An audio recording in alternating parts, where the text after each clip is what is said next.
Once again, welcome back, Final Fantasy Randomizer, to this is the third, yes, this is the third leg of our overnight relay race. This time we're here with the Worlds Collide leg. We have, who in the blazes is on my screen at the moment? We have Courant, Awesome Morpheus, and Taco Mage running what I understand to be a very entertaining seed. Before I hand it over to the comms, I have a donation here I need to announce from one of our comms, Christopher Warkin. Christopher, nope, that's it. It's 3:30 in the morning. That's all you get. Who was generous enough to give us $100 to hear me mangle their name live on air. And they say $80 for the fan favorite opera tomorrow, $20 to unalive the Empire Trader Sid. Thank you very much for that. And with that being said, I'm going to pass it off to Turdsman and Christopher Walken. I'm going to go get some drinks. All right. Thank you very much, Sunflash. I am Turdsman, and I'm here in the booth with Christopher Warken. Fantastic name. It's perfect name for this. We are doing a leg of this relay race for Worlds Collide. This is a slightly modified version of some Doom flag sets that we've got going on for our current one of our current events that we've got in our Discord. It is, generally speaking, a little bit faster, a lot of power, but that power is on both sides. So we'll try to go over a couple of the big pieces of this flag set here. Meanwhile, Christopher, how are you doing? I'm tired, yet I'm energy drinked up. How are you? Same, but coffee. Yeah, I've had about 5 cups of coffee. Like, cups as in the volume, not literal mugs. And it is 1:40 a.m. where I'm at, so that's probably a bad idea, but let's go. West Coast is best coast. That's right. So, the important thing to note about Worlds Collide, which some of you folks probably already know, we've been playing that a handful of times during this event. The goal is to get to Final Kefka and beat him up. To get there, our players are going to have to get 6 characters, 8 espers, and perform in the opera. So we are guaranteed to get some opera action here. So make sure you got your tiny little binoculars on a stick handy. To get there, they will be starting with 2 random characters plus throw lock. That's pretty big. Throw is a very strong early game move. Espers will have extra spells, and multi-summon is on, so certain espers will be substantially more useful than they are in the vanilla game. Bahamut, for example, can be really handy to have early on if you have the MP to cast it. Magic is cheaper, and as I said earlier, the espers are going to have a bunch of those spells. That'll be nice. Character stats are randomized between 50% and 200% of vanilla, so you can have an extremely slow Strago, but he's got like 80 magic right out of the gate, so, you know, a lot of give and take there. The Warring Triad statues are going to be at the statue spots, so those three bosses near the end are going to be pretty tough. And in addition, normal bosses can appear in random encounters. So if our runners want to take a grind fight or two, they might accidentally run into Inferno or Guardian or something real nasty. 5% of all chests have monsters in them, which is always a crowd pleaser. Winning a Coliseum match will boost your stats. I believe that is speed and vigor, so that would be a really good way to get a leg up if our runners find a bunch of good sharp sticks. Completing Shadows tasks gives everybody the dog blocks, that little dog icon that shows up there that blocks an attack for you. Everybody can get access to that. Completing Locks task gives Auto Life 3. That'll be extremely important for the final battle. We'll explain why when we get there. Completing all of Magitech Facility or Floating Continent unlocks various skills. I believe it is Sword Tech and Blitz are the ones that you get from that. And if they happen to get 4 dragons, that will unlock Magitech. Yeah, very technically a jet seed, but there could be a lot of trouble that our runners might end up having to deal with, since normally, progression is how enemies get stronger in these Worlds Collide seeds. You find a new character, you find a new Esper. All of the enemies are going to get like 2 or 3 bonus levels, and that can really add up over time. And be kind of careful about what you take. In this particular flag set, it is attached to checks, so every single check that our runners are going to run into is going to make all of their opponents a little bit stronger.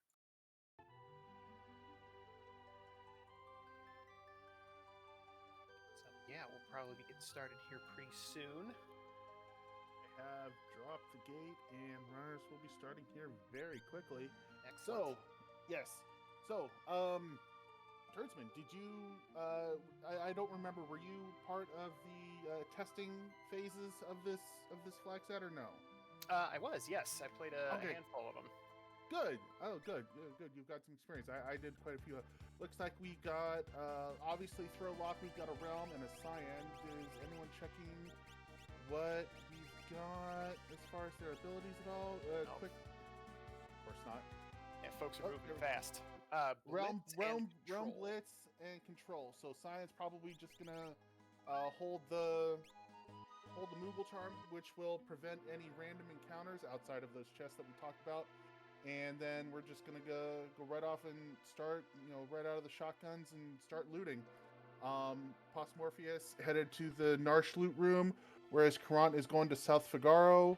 Looks like Taco Mage is again going the same place. Looks like we got an ammo weapon. Oh, yeah. So, Karant ran into an enemy in the first item that they picked up in this entire game. So, just a beautiful display of how this can just be some gnarly stuff.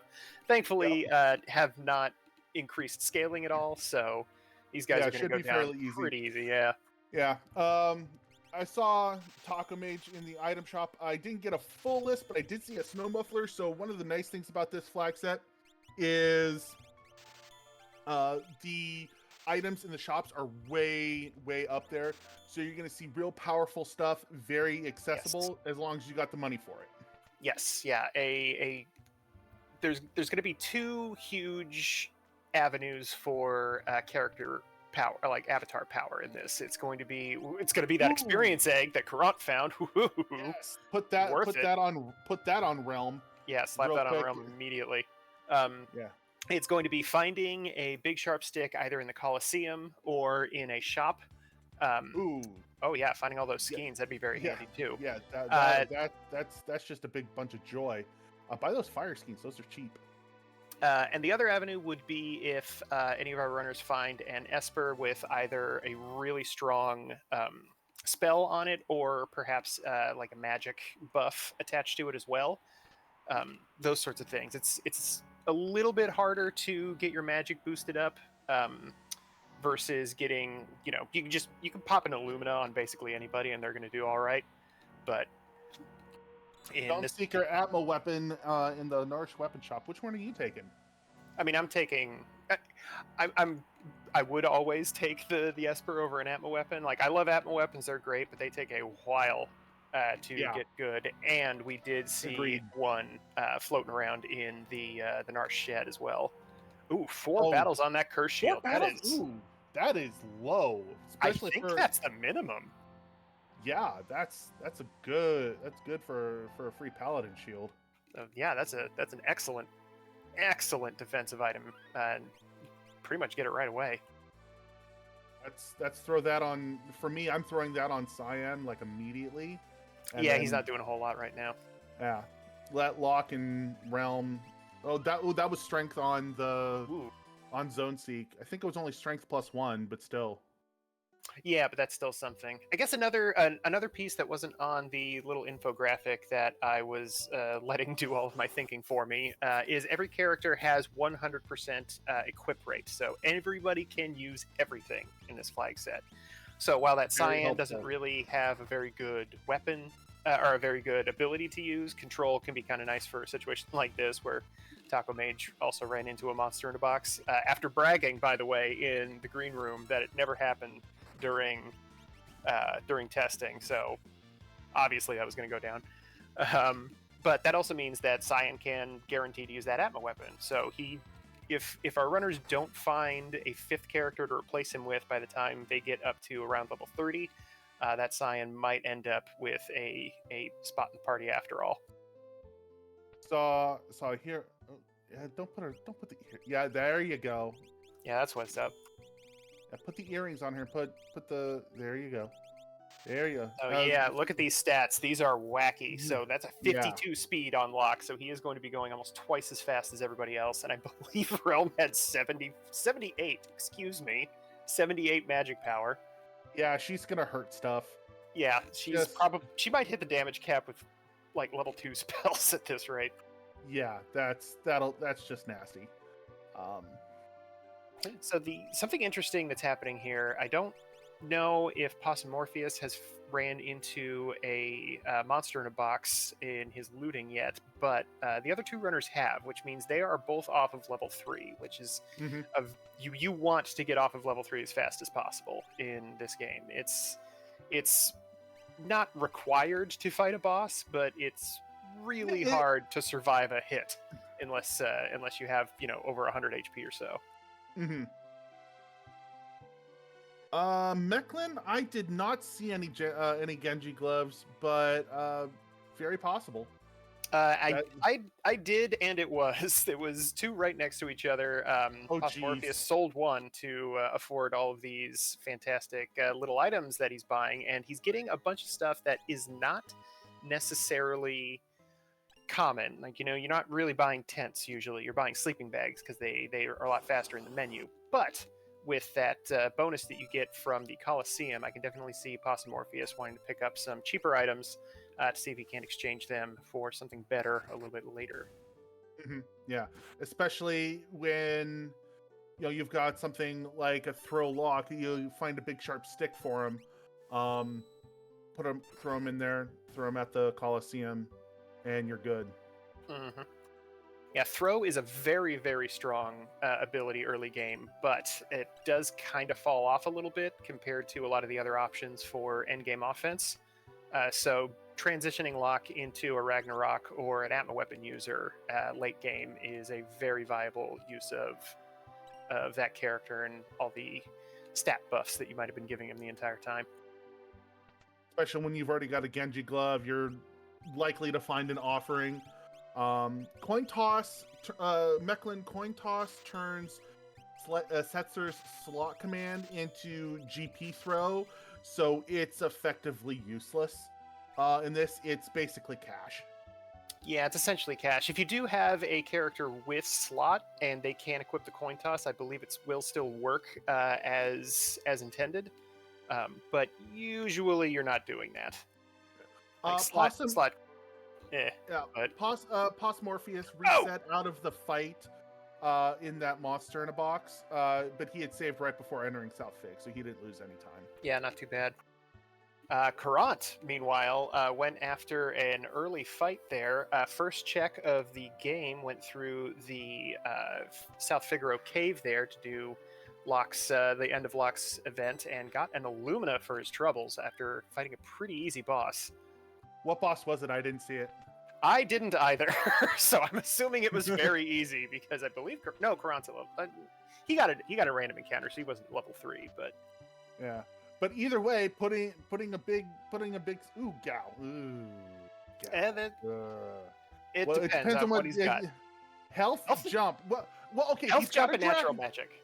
Okay, yeah. So with the dragon horn that they found earlier, Gao's not horrible. Oh, true. Plus, 76. He has stupid high vigor. So yeah, if they find even a gold spear or stout spear or something like that, I think Gao's gonna have a pretty easy time. I would actually throw the Moogle charm on him. Muscle belt doesn't hurt, but yeah, I'd throw the Moogle charm on him and let everyone else, at least for now. But that's me.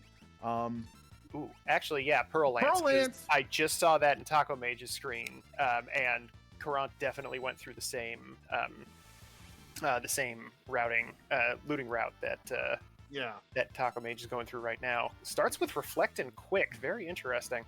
Quick can be good for the end of the game, but you got to have a lot of MP to use it.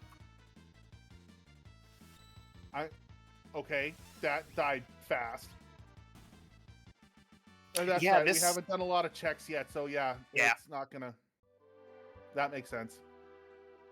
Ooh, yes. Okay, the undead flags are swapped around for this one. That is something that different flag sets and different events have handled that differently. In this one in particular, the undead flag has been turned off, which means all bosses that you could normally just throw a Revivify or a Phoenix down at. Oh my god, Pos Morpheus found some offerings in Jador. That's fantastic. Yep, that's late game offense. In this one, you can't hit them with that, but a bunch of those bosses, because of the way that the game's programmed, never were given instant death immunity. So that senior behemoth there could have been hit with a doom spell and taken care of, but didn't really need to because not a whole lot of HP on these bosses just yet. And looks like Pos Morpheus is doing exactly what I would have done and thrown that curse shield onto Cyan. So Yeah, that's definitely the play. Yeah, that's definitely the play there. Celis at Esper Mountain, that unlocks quite a bit. A couple of free checks and a good three-step check at Magitech Factory. Most people opt out of the third check because it's a really long check, and it's like 2 bosses, several fixed encounters, a lot of time wasted. Yeah, there's times when it's good to do it.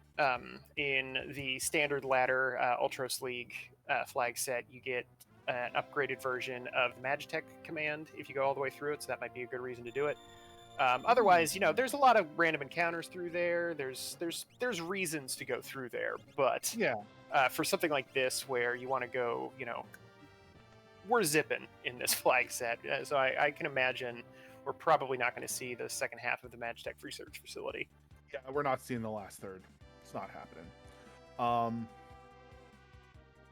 First 2, definitely, almost definitely. Last one, no, not happening. Looks like Taco Mage is going to do his Opera House check, our Opera House performance. So I think it's time for us to shut up. Yeah, open your ears, y'all.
Let's say since we have two happening back to back, we might want to speak to it a little bit going in. I like how the difference here between Courant and Taco Mage is Courant does have the Celeste character, so if they decide to do the Opera House check immediately after this, that could be an interesting bit of time saved that I our agree. other runners aren't going to have access to. I'm really liking how much diversion we're getting here. Possum Morpheus going to Jador earlier, finding Setzer in there, deciding to take on a dragon real quick. Ran into the blue dragon, took plenty good care of that. Found an Aura Lance. That'd be very handy to have if he happens to find that gal. And we're getting an encore of that opera, and I'm surprised he's not going straight into Search the Skies for another effectively free Esper. Yeah, I can definitely like Pots Morpheus has got a decent amount of power behind him right now, so I can see wanting to do that. Looks like he's gonna go and check Zen. Gonna find anything new there. Possibly gonna go buy some earrings. I'm not sure if he's picked those up just yet. Ooh, selling off that Aura Lance. He's not going to be happy about that when he finds Gao. Except when he finds a Magus Rod. I mean, yeah, that's pretty good too.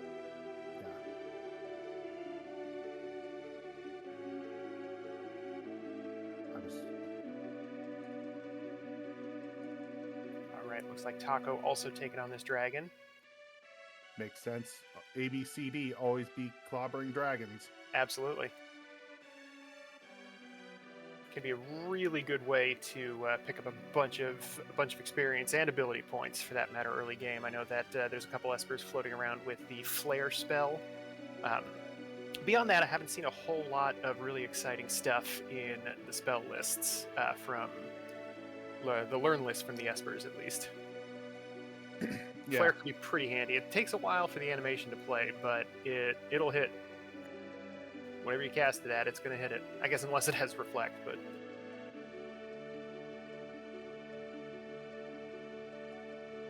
Yeah, one thing I'm noticing on Morpheus is he didn't put the experience egg on Realm to get her up to level, 41, 42, so she can go learn Bum Rush. Yeah, something like that. I can kind of understand that. Like, I like Bum Rush quite a bit. But in a seed like this, where you're gonna run into something, right? Like you're gonna run into some sort of power for her that might not. It might be maybe not better than Bum Rush, but at least somewhat equivalent. Yeah, although with the Paladin Shield, I can't remember if Paladin Shield teaches Ultima in this flag set. I don't believe so. Okay. I think Ultima is floating around, but I don't think you can get it out of the shield. Yeah. So he might just be banking on power overwhelming with Realm's spellcasting ability rather than the Blitz.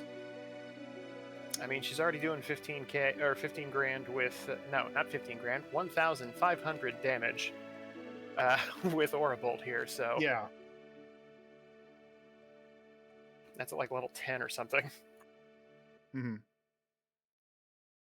Let's see, where's Taco Mage going? Looks. All right, heading into Jador, gonna get himself a Setzer. Yep, that's what it looks like. So far we've seen all 6 characters, and they're all right in the opening set of checks as well, which is kind of interesting. Usually you have to go a character or two deep to find your 6th one, but they're all available from the start. And looks like Courant is heading into the Opera Disruption. Odoron, yes, that is correct. Quad 9s is the single hit damage cap. But when you start getting into things like Offerings, Quadra Slice, some of the multi-damage, some of the multi-hit abilities, that's when you start looking to break that damage cap. Yeah. In general, in the vanilla game, you're gonna hit that. You know, you're if you have somebody doing a multi-hit attack, they're going to do more than 9,999. But in Worlds Collide, you're probably not going to be ending the game at level 70. So you might not necessarily be able to squeeze all of that out of a Quadra, like a Sword Tech 7 or an offering attack. But given the stats that we've been seeing on some of these characters, I don't think we have to worry about that too terribly much. Yeah, in an average Worlds Collide seed, you're going to be hitting Kefka's Tower anywhere between about level 33 to about level 37, 38, somewhere in that neighborhood. You want to hit Final Kefka around level 35 is the average.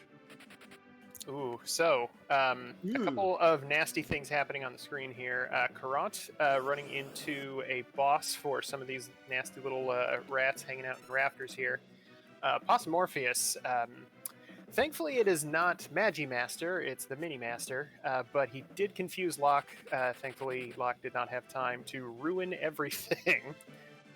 And that weird little cyborg man is gone.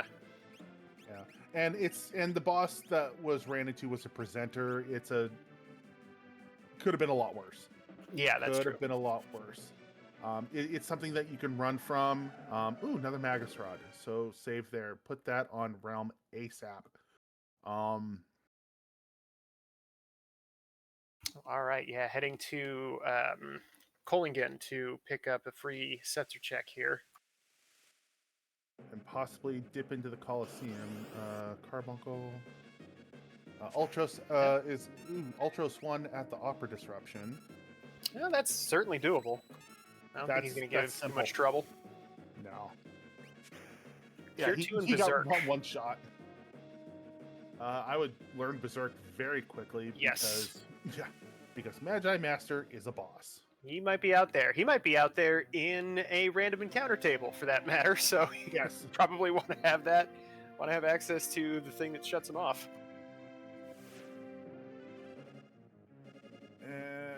Morpheus heading to Doma Dream.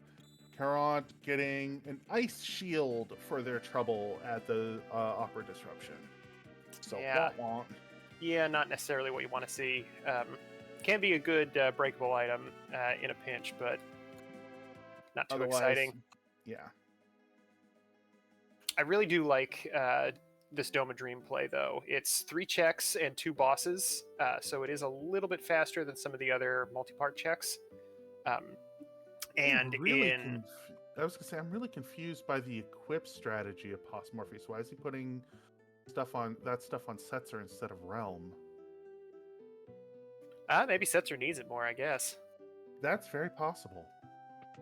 Like, I guess to pull a little bit of the veil back and do some dun math. The way that damage is calculated, Vigor caps out at 108, 120, something like that. Basically, it gets multiplied by 2 in the equation, and the highest that any number can be, as we all know, is 256. That's the biggest number that exists. So eventually, getting an extra point of vigor isn't actually going to translate into more damage. However, magic does not work that way. It does not get that same kind of treatment in the algorithm. So as much magic power as you can cram onto somebody is great, especially if you are casting Merton. Yeah, I was gonna say you saw that too. It's my favorite healing spell in the game. I know, right? Takes a bit to get it working. That ice shield is going to be pretty handy for that. Unfortunately, that is on Karant's screen and not Taco Mage's. But if Taco Mage can manage to get everybody resistant or absorbing fire, then whoever is casting Merton is going to be doing a very quick, huge damage to everything on the screen. It looks like we've got Go-Go, the Mimic, at Doma Dream for Morpheus. He'll be getting that here fairly quickly. And Karant going into my absolute favorite music place in the Magitech Factory. It's a good tune. The Devil's Lab. Man, when I learned that all of these songs just had straight up regular names, like, it blew my mind. Like, the final... I apologize, this is completely unrelated to what's happening on the screen, but the final dungeon music to Secret of Mana is, Let There Be Room for Love, or something like that. The thing that plays when you're in the Mana Fortress. was not aware of that. It's got an insane name. It's a good song, but like what are you doing, man? All right, Taco Mage taking on their mini master while Kurant fights some cranes. Niles and Frazier here. As we all know, Niles is weak against fire, and Frazier is weak against lightning. I can never remember which one is which. Absolutely never. I've got a little mnemonic. Left loves lightning. So whichever one is on the left, and that does work also if you get a weird formation where they're not surrounding you. They'll be like, stacked right next to each other. The one on the left, that's the one you want to use fire on. Okay. Well, thank you. I learned something today. All you need is love. Thank you, Odorun. That is incredible.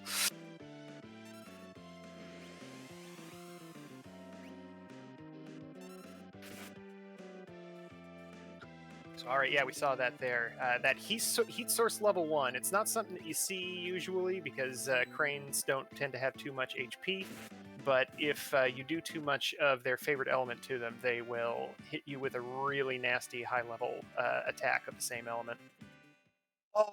Oh, he does. Oh, Postmorpheus, you don't remember the ouch tech? You don't remember the ouch tech? So the ouch tech is when you're fighting Vargas and you have a blitz user.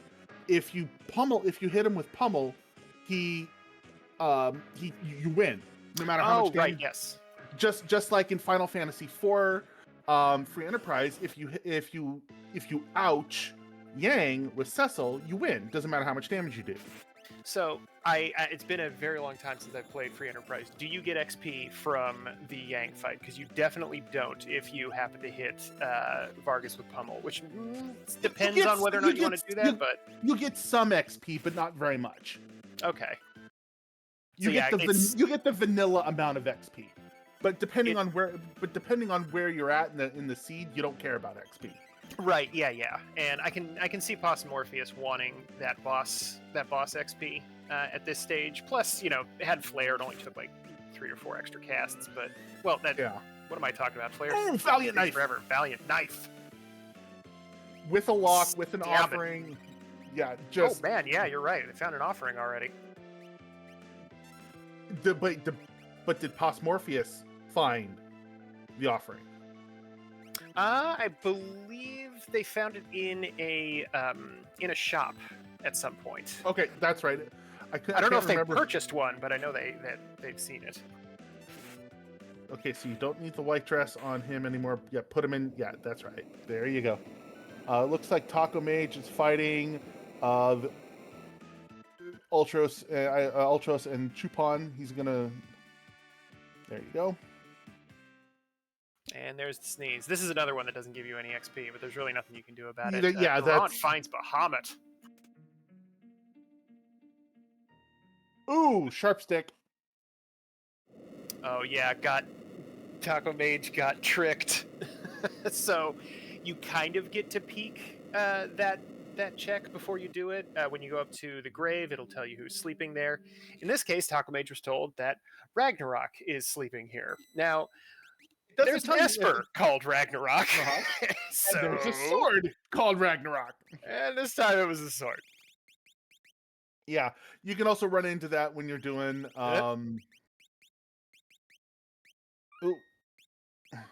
Leader dead. Yeah, bye, Leader. I love the Leader personally, but also it appears that Zozo is lousy with Yetis. Is this a boss or is this a random encounter? I think it's a random encounter. Oh, yep. And okay, so that was Postmorpheus doing his whatever check. I can't remember the name of it because it's 2:15 in the morning. Why are you putting the Illumina on lock? Give him the Valiant Knife. Well, I mean, everybody can use the Valiant Knife technically, so I would probably put it on Cyan at this point. I think he ditched Cyan. Oh yeah. Okay. Oh man, I hope Taco Mage isn't doing this to try to earn money to purchase the Rust Rid because Umaro does not carry cash. Yeah, Umaro is broke. He is a broke boy. Karant is doing the looks like he's doing Magitech 3, which we did not expect. Looks like Oh. Yeah, it looks like it was in fact, he was trying to earn money to get the rust sad grid, so face. gonna have to go outside. Yeah, these ones are pretty easy. A fire skiing will probably take care of them. Yep. Oh wow, Vanilla Setzer. He comes with slot. So yeah, that would have been an instance if he would have preferred some more guaranteed damage at the cost of money. That coin toss popped on him would have turned into GP rain. But there's almost assuredly a better use of a relic slot. Yeah.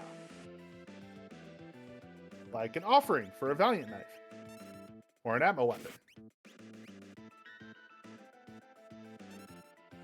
All right, Karant running into number 128, I believe is this one. Ooh, he loves ice. Got to be careful. Yep. Oh man, I just saw Realm do 6,000 damage with Aura Blast on that Skull Dragon over there. Taking care of business.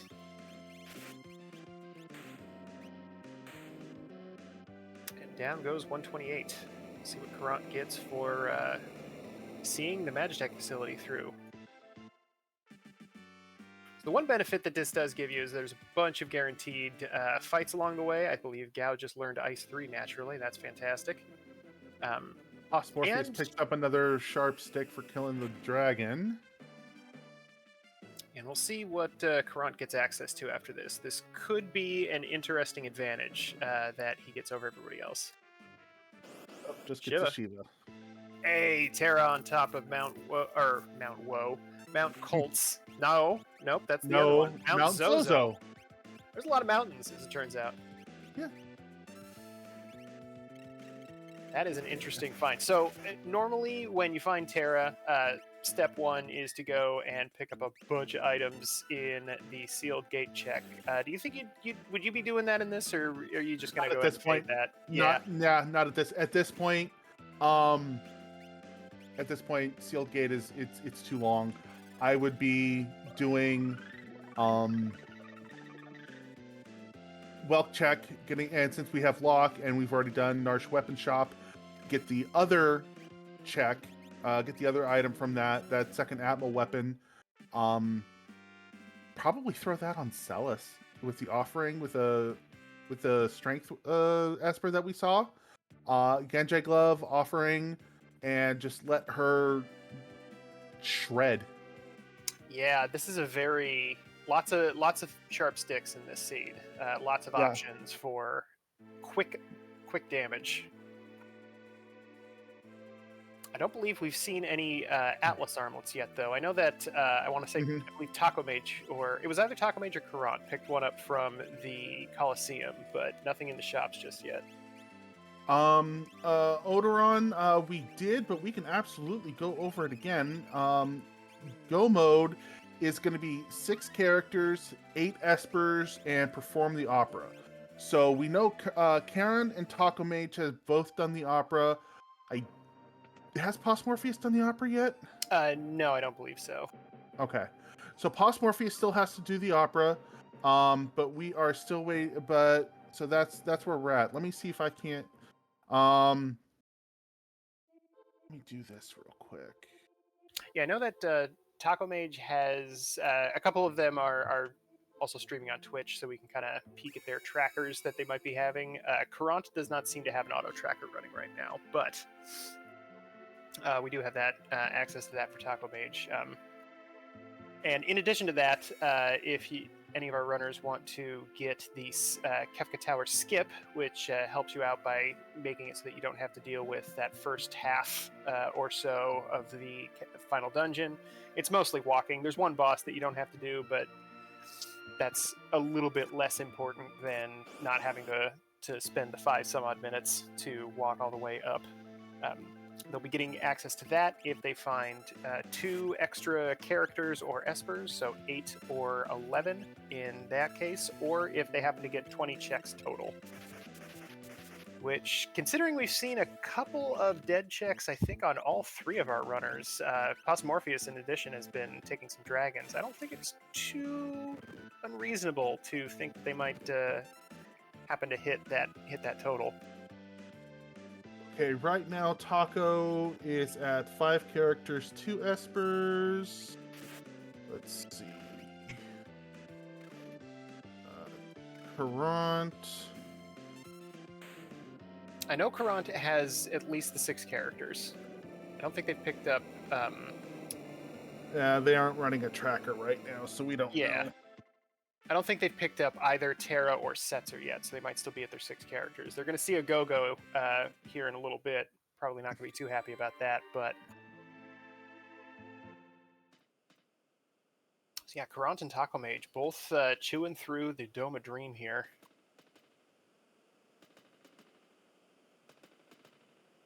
I believe Current has 1 Esper ahead of Taco Mage, so... Possum Morpheus sort of in the lead in terms of access to characters and espers, but still has to perform in that opera a little bit later, which is... Shoot, I know I timed it out once a while ago, but I don't remember. It's somewhere what in the neighborhood of 3 to 4 minutes. Yeah.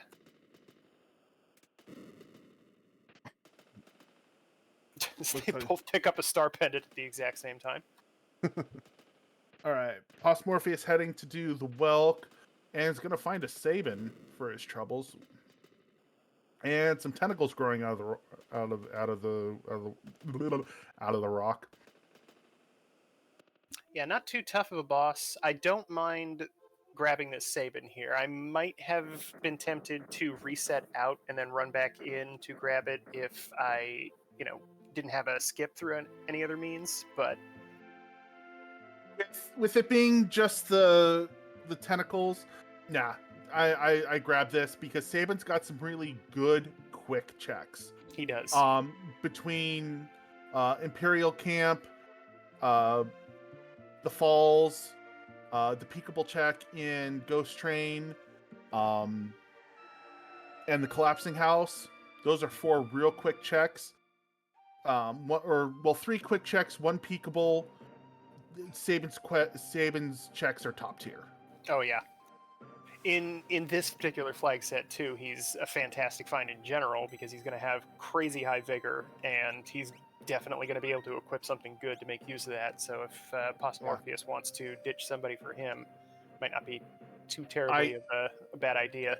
Yeah, i.e. Cyan and put a big sharp stick on Sabin. I would definitely consider that. Although Cyan does have access to that as well, so depending on what their speed values were, one of them might be, strictly speaking, better than the other one, but I don't think it's... Cyan does have the experience egg on him, so I might stick with Cyan on that one, just because you've already invested the experience egg. Sorry for the vomit-inducing... Oh, yeah. On Postmorpheus, I just don't stare at it. He'll clear that in just a minute. It took Square a little while to figure out how to visually represent being poisoned, and yeah, that's better than the nasty flash from 4 and 5. But really, yeah, it's still nausea-inducing. All right, looks like he is going to be crazy and hit jump the off falls. the cliff here. Yeah. Current and Taco Mage both going after Vargas at the same time. And both deciding to take him out the old-fashioned way. Yeah, neither one of them going... Yeah, neither one of them going for ouch strats. Wow, double kill. Oh, okay. Okay, that's a bummer. But, haha. We have the Zerk. So Realm says suck it to this magic cyborg, and everybody else is just going to start swinging away. Yep. Ooh, also we have an offering and a Valiant Knife. This guy's going down pretty quick. Yep. So both Kurant and Taco Mage pick up their Go-Go, and Their Also extra get their value knife. Very happy And to see that. Locke, Pos Morpheus just waiting for Locke to do his thing. It's just a waste of time for anyone else to do anything. So Yeah. smart move by Pos Morpheus. In addition to having extremely high evasion, he also Magimaster also has really high physical defense. So you're not going to be doing a whole lot of damage to him with a swing unless you're using an Atma weapon or a Valiant knife. Mm-hmm. I believe those are the only two attack command weapons that ignore defense. Shurikens work in a pinch. Flares are good. fine. Dispatch, Pummel, those are all good. So if he wanted to, he could have gone to town. Fixed dice are good. Good call, Odron. Pummel is good in a pinch. Ultima, Flare. Yes, Ultima works. Ultima, when in doubt, Ultima solves all problems. That's right. Uh, The only shape more magic than a triangle is a semicircle. mm-hmm. Half a sphere. Also very magical. It's got some space in it. Yep. So our runners have definitely passed the event horizon of power here. They're sweeping these bosses real quick. So now it's just a matter of picking the right route and getting a little bit lucky. Yep. I'm not sure why Karant is going after the Curse Shield now. I would have done that long time ago. But I mean, it's only 4, so it's not like we can get Ultima off of it. Yeah, it's kind of, but got kind of lucky in that case, right? Like normally, if it's minute 40, you're like, well, I guess I'm not getting the Curse Shield this run. But Karant went and got Pretty it. much. Like, oh, 4? I can do that. That's fine. Yeah, exactly.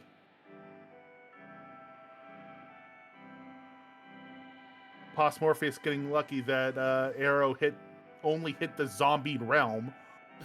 That was just a stroke of pure luck. All right, Taco Mage heading up. I believe this was Celeste. We'll see if he decides to grab this character. And Karant is heading up top of Narsh. Yeah, ignoring the dragon. Oh, never mind. Yeah, he was just going to save first before the dragon. I knew that's what he was doing. Ooh, Ice Targan. Yeah, this guy's not too bad. He's just a little guy, and it's his birthday. Ooh, froze the magic user that knows fire. Yeah, of course.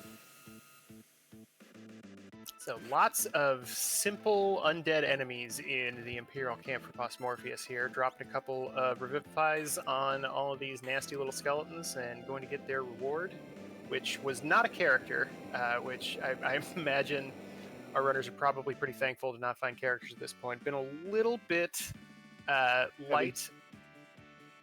Oh, sorry? I was going to say, they've been a little bit character heavy, so... Yeah, a little light on the rocks. Yeah. Ooh, big sharp stick for Karant off the dragon.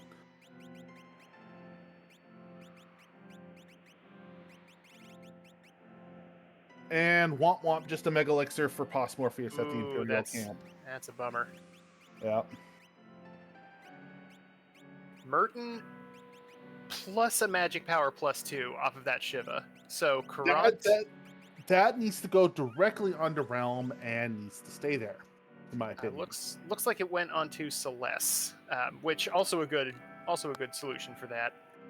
True. I do like.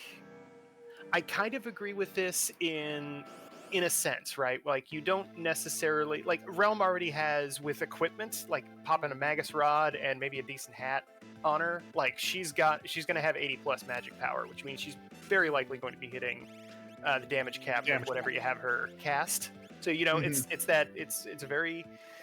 the single biggest and most important piece of advice that I've gotten from a Worlds Collide veteran when I started doing this is from Schwantz27, who told me you just need to win. You don't need to win more.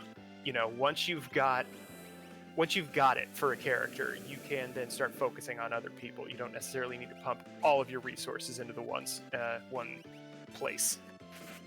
Piece of advice. And that applies more to this flag set than normal. Like usually, yes. I mean, in every single Ultros League seed, you'd be 100% right. You slap that Magic +2 Esper on Realm, and you leave it there for the rest of the game. But in this particular case, I think it does kind of make sense to try to juice somebody up to be an extra caster. Although there's also been so many big swords being flown around. I don't know if I don't know if I'm gonna have anybody besides Realm cast the spell. Yeah, well, especially since you only need 6 characters, and you're gonna have to fight the statues. That's coming. So spreading the love a little bit is actually a heads up play by Karand. So Karant unfortunately finding the 65th Magus Rod that I think we've seen in this seed. Well, if everyone can use it, that's not probably not as bad as you think it is. Oh no, and I mean they got a throw lock, and that thing it still hurts when you chuck it into somebody's face.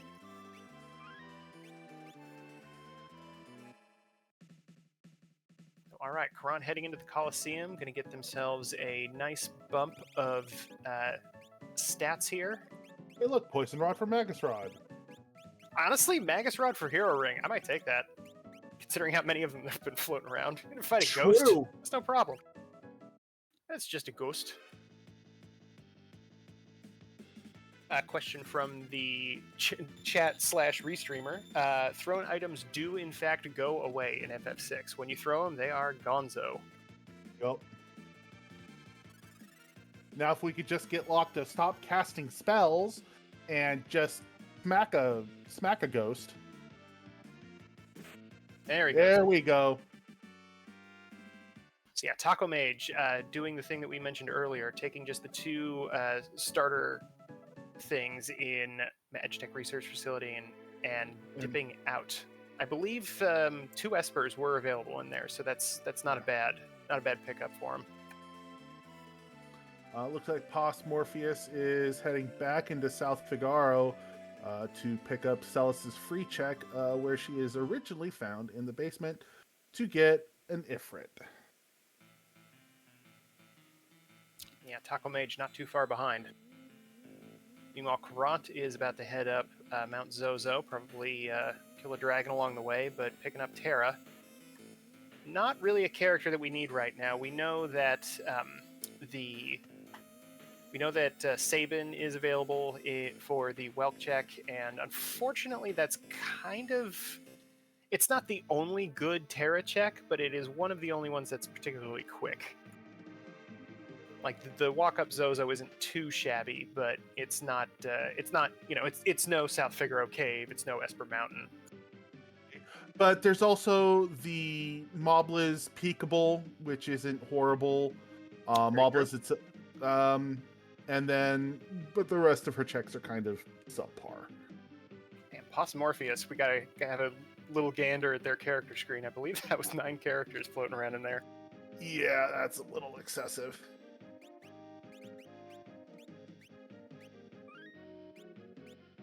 See, our runners have pretty good levels here. I think Karant was lagging a little bit behind everybody else, but has himself gotten up to the mid-30s to early 40s. I think at this point you want to just take whatever's the fastest. Yeah. So in that vein, I agree with Possum Morpheus going into the Magitech facility here. Yeah. No, I agree. He at this point, if I'm Possum Morpheus, he's got character skip. He needs Espers. So I'm headed to places where I know I'm going to get Espers or items like he's doing first 2 of Magitech Factory, or I'm heading to places where I can peak the reward. Trying to manifest energy for him to not go up Narsh Mountain. Yeah. Hey, if I can jump in real quick. Please do. Sure. We have a $20 donation from a completely unknown person here called One Free Fits. Never heard of this person, but thank you for donating. They say, an incredible relay and marathon so far. I'd like $5 towards 4 character names in Golden Sun. Free, Fritz, Save, Sid. Thank you very much for your donation. Thank you, mysterious benefactor. Also, controversial name decisions. I was cackling the moment I saw that pop up. It's like, oh, okay. All right. That's right. Stir the Vote with your fire. wallet.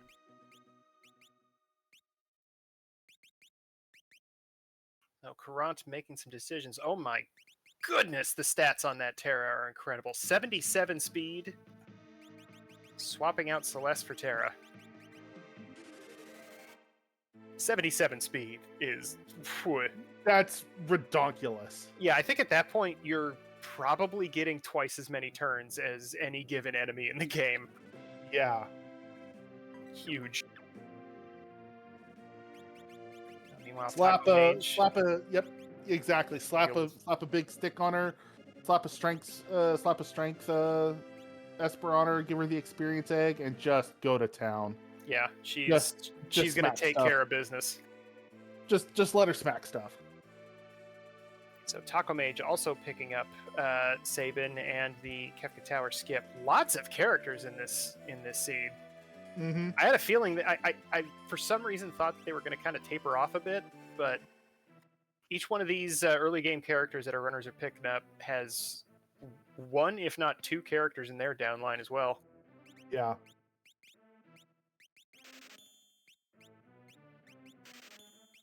Looks like Courant is going to be, based on the fact that he's in Jador and selling stuff,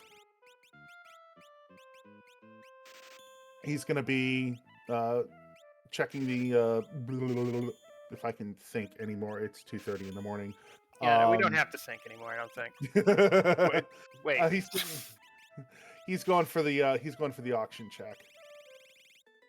Oh, that makes sense. Can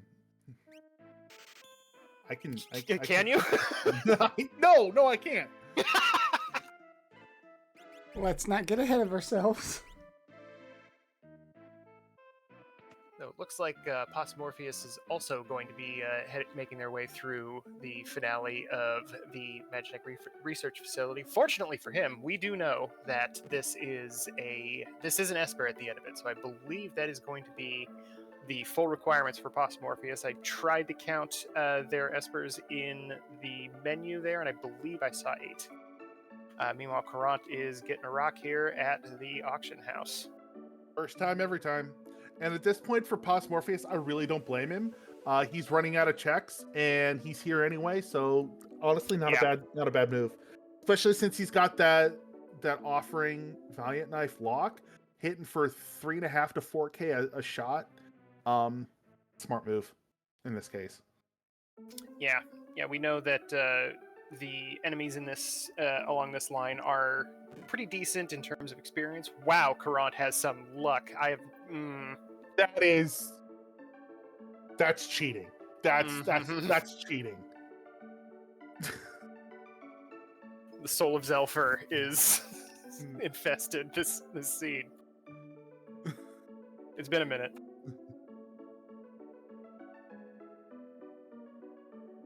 Meanwhile, Taco Mage fighting this Atma. I believe this is at the top of Narsh, if I'm not mistaken, which, unfortunately, we know is not an Esper. Yeah.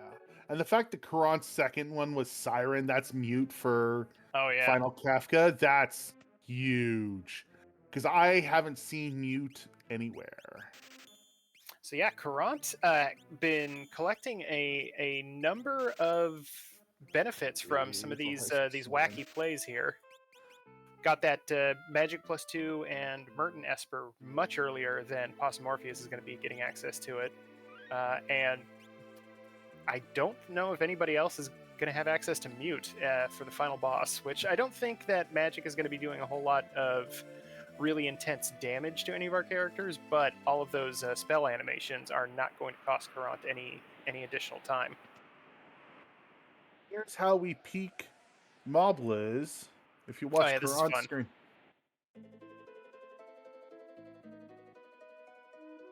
Raiden, that's an Esper. Raiden. So yeah, you can come down here and speak to it's a specific little girl sprite. It's one of those things where it's kind of hard to describe how to recognize it, but once you figure it out, Yeah, you'll get it every single time. once you know, you know. And then he also got the dog skip, so that's good. Looks like Taco Thankfully, Mage. Glue's asleep. Yeah. Taco Mage getting bum rush on Realm here. And 8 sword tech complete. Don't need sword tech. We don't have a sword tech user. I think Possum should be just heading to the opera. And no, he's going to the. Where is he going? Oh, Yep. Yeah. He forgot about the opera. Yep. He forgot about the opera. But I mean, that's fine. That's now you're done. You just got to go and press a couple buttons, listen to a cool song. Yep. Ooh. Ew, Rexel, boo. This is a little rough with the. I mean, Terra's going to be doing just fine with the Illumina, but Gao, unfortunately, is not going to be any single target damage. So we're gonna have to watch these little guys fade away and then come back in a few times. This fight isn't hard, it's just annoying. Yeah, it's more obnoxious than anything. Rexel doesn't even have that much HP for an endgame boss, really.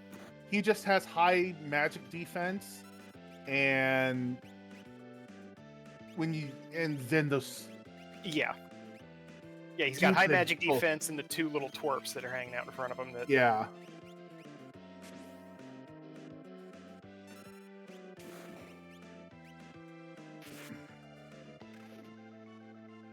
Yeah. Only reason we're talking over Possum doing the opera is because unfortunately we don't have audio for him. Sad face. We're all gonna have to just imagine it. Kront takes care of business, and it looks like Taco Mage had the same idea. Also gonna beat up Fumbaba. Hey, he gets the bum rush off. I always forget that command.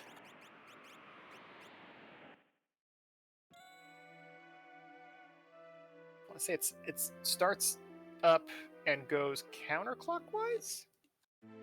Starts to the left. Starts to the left. At left, and it's clockwise. The cheater. That was extremely wrong. Yeah, the cheater way to do it is you don't actually have to do the full circle. Is you do left, left, up, up, right, right, down, down, left. Yes, in a weird bit of programming, they couldn't quite get the Street Fighter II moves in there the way that they wanted. The Blitz command registers cardinal directions as the diagonals that are a part of it. So if you have a diagonal down and left, for example, with Aura Bolt, you can just press down, down, left, and it'll take care of business for you. Or down, left, left. Either one doesn't matter. Yeah.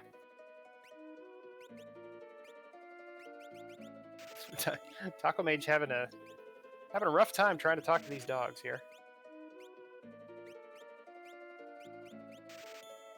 Let me check. Does that mean they are? Yes. Wait. Kront is in go. Kront is in go. He's done everything he can hit Kefka's tower. I don't know what he's looking for. Maybe just trying to drain the bank account before going in there, but maybe he's trying to hit skip or something. I don't know.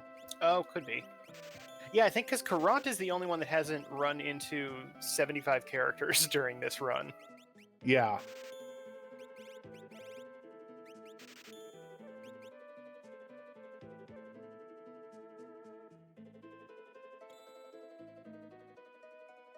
Yep. Okay. Yeah, there it is. He was searching for skip. Yeah, and good call. Honestly. Yeah. If you're that close, yeah, not a problem. Yeah, and other ways of getting skip that are a better use of your time than walking up there. If you are, for example, 2 checks away from getting the check skip, you can send your full party in the center of Kefka Tower here and go and fight a dragon and the delightfully named Toilet Atma slot, which does count as a boss, but it does count as a check in terms of, what you're getting out of the skip. All right, so Karant is going to be the first person first of our runners into Kefka's Tower at the 1 hour 15-second mark. Yeah, amazing time from Karant, who Yeah. stumbled a little bit at the beginning, but absolutely made up all that time here. This level 32 Terra is doing huge work.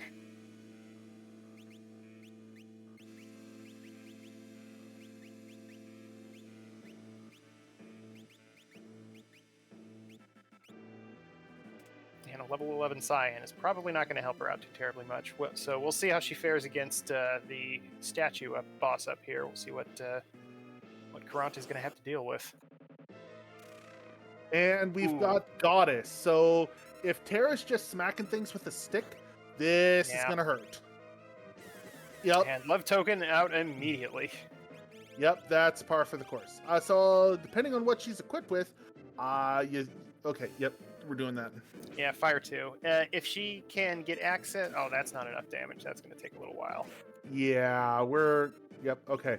So Cure 2, and then start smacking and pray for no Love Token. Although you might be better off resetting out and recombobulating.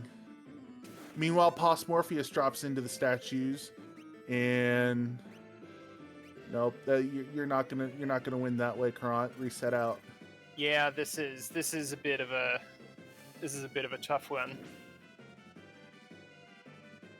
because this goddess has, I want to say, roughly 30k HP, and you're doing it 1500 at a time. It's yeah, not gonna work. that ain't happening.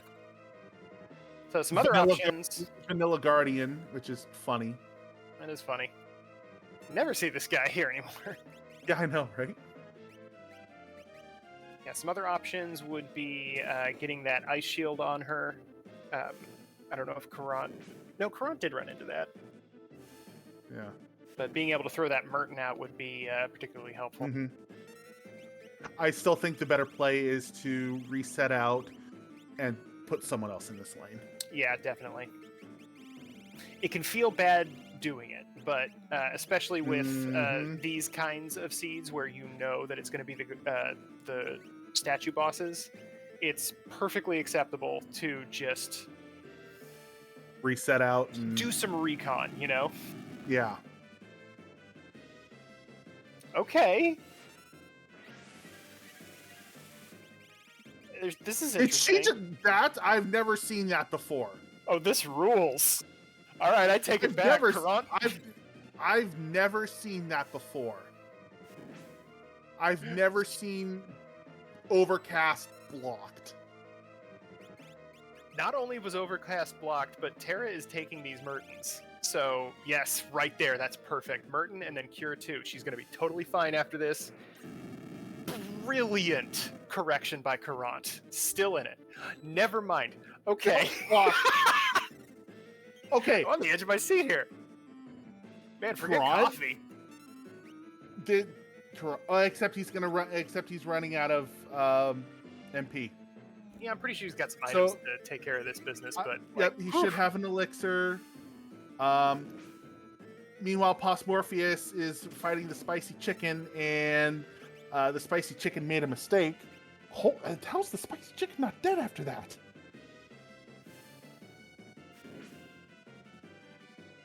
Oh, that is a bummer. How did this?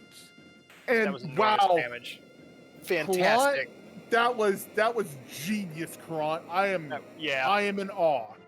I'm very happy. That was super cool. Just Terra pulling the perfect like crazy guy routine of just like, oh, you think you want to fight me?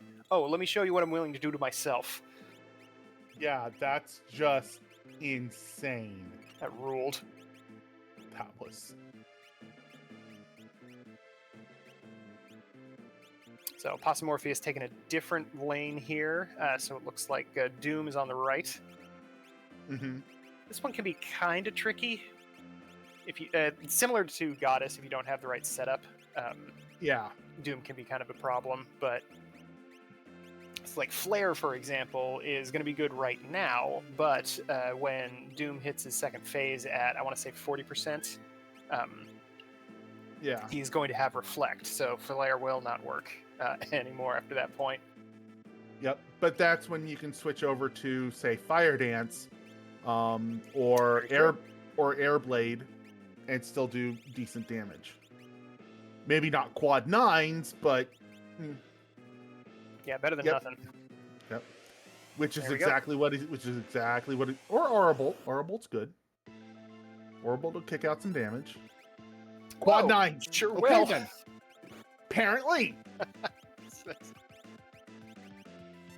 Good stats. Oh man, Cyan has 60 speed. That's the best Cyan that's ever existed. Yeah. He is not normally a very fast character, but that is No. possibly the most maximum speed he could have in this particular flag set with 200% buff. Yep. Pos Morpheus gets through Doom on the right side. So yeah, this is great. Yeah, and Taco Mage not too far behind our other runners here. Had some little bit of trouble getting the Espers that he needed to get into Kefka's Tower, but he's there now, and he's only one boss behind the other two.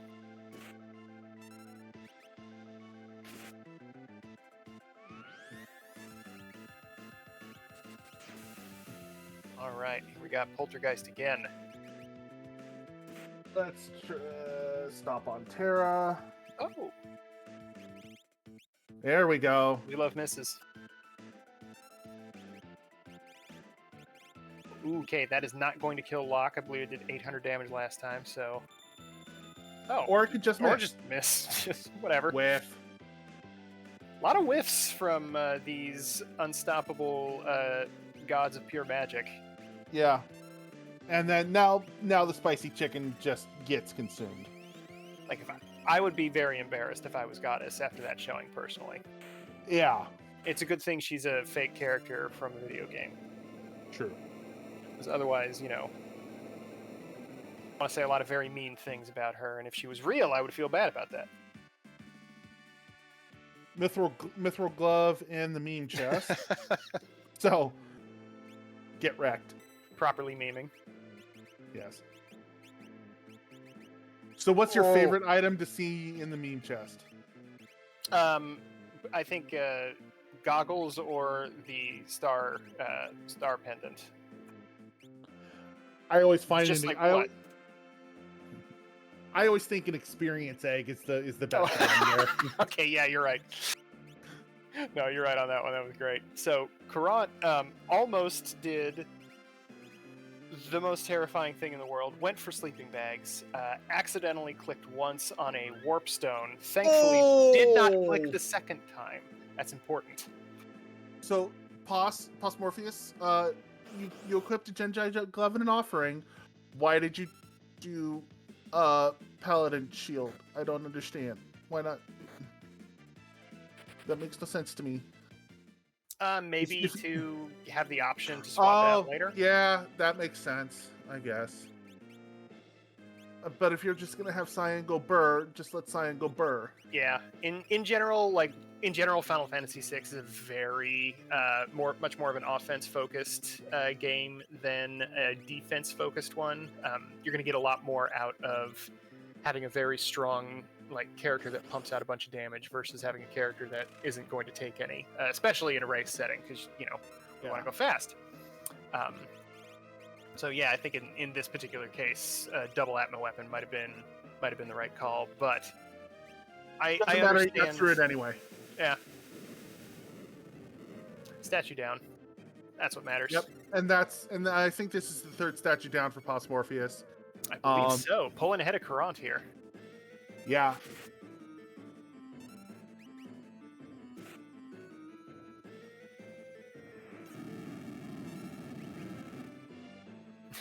I like that. Just I don't know, a peace ring, whatever.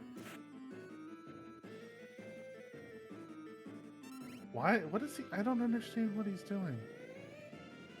Just that general anxiety you get before you're going into the final boss. You know, like Yeah. you just want to make sure everything is exactly just right. Ooh, Courant wiping to the spicy chicken. Couldn't handle the habanero. Poltergeist giving our runners a decent amount of trouble in this one. Taco Mage managing to get through it.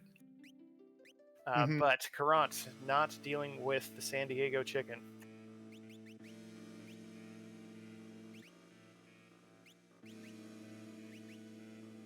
Take a quick assessment of equipment here to try to figure out a better way of getting through it. Spicy chicken is very spicy. It's true. So many Scovilles in that guy. Mm-hmm. So yeah, Possum Morpheus healing everybody up, making sure that everybody's ducks are all in a row.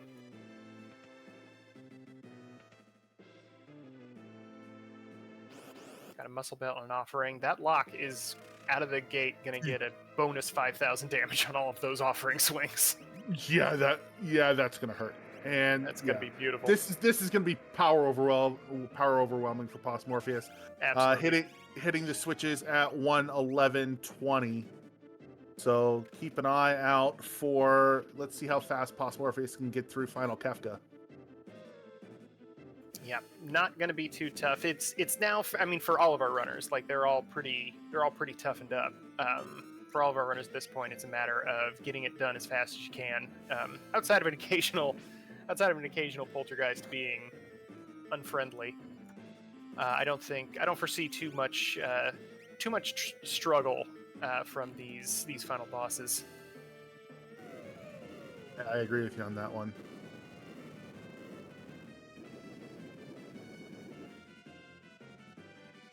So let's see. As far as the puzzle pieces for this, I'm not sure if Possum Morpheus has access to mute. I'm pretty sure somebody wound up with maybe there is no instant death out there. I know there's Raiden, but yeah. But I don't think we have a Shote or we have a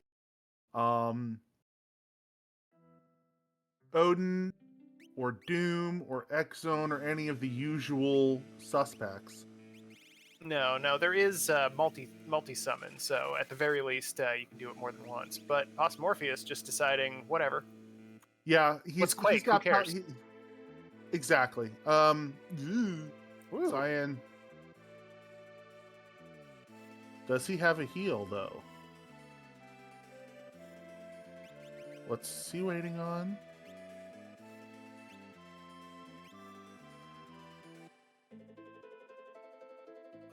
Courant has left Kefka's tower entirely and is heading back into this armor shop up here.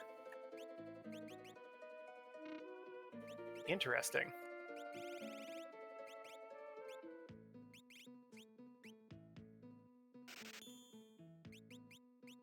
Not too sure what Courant is attempting to do here, but maybe just felt like didn't have enough defense for it. Or maybe not enough offense. Just picked up that power sash. Sadly, going to have to take the walk all the way back up the tower from the start, though, since he's already used up his skip.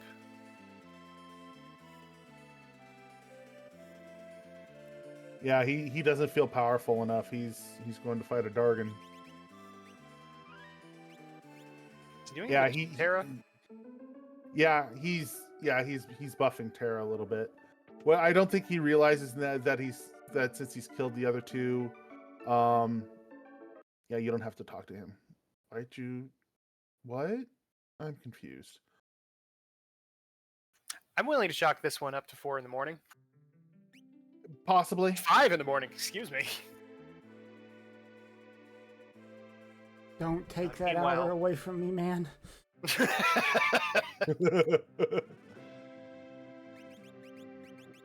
Meanwhile, we got Taco Mage on the switches, 114.44. Possum Morpheus is already up to tier 2. Locke doing almost full damage. So the one issue here that his realm is dead.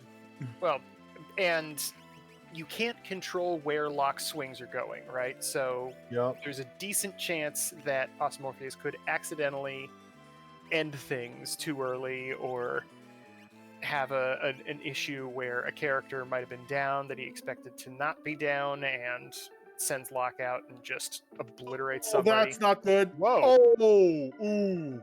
Okay, tier 2 got hands. Ooh. Blocked that Doom Tusk, thankfully.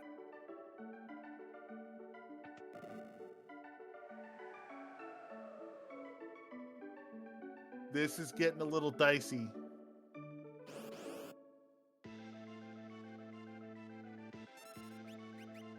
Good use of the Mega Elixir. Yep.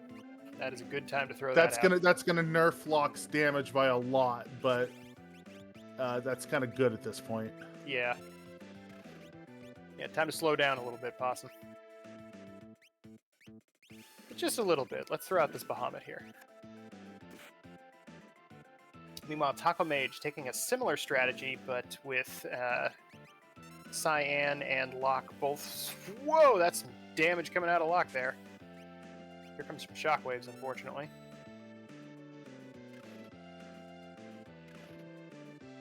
But that is tier 1 done. Taco Mage right on Morpheus's tail. Yeah. Morpheus ends up to tier 3. Mm-hmm.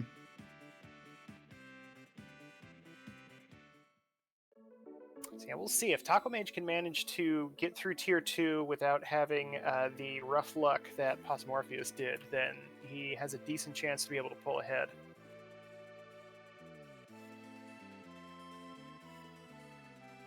Meanwhile, Karant making a very wide turn here into Jador.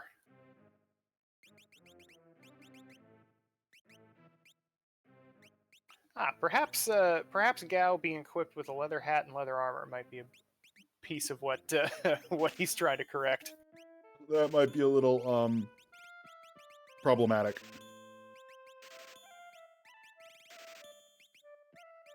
Good boy, Locke. There we can see the Valiant Knife in action. Healing Locke up fully has brought him back down to human levels of damage.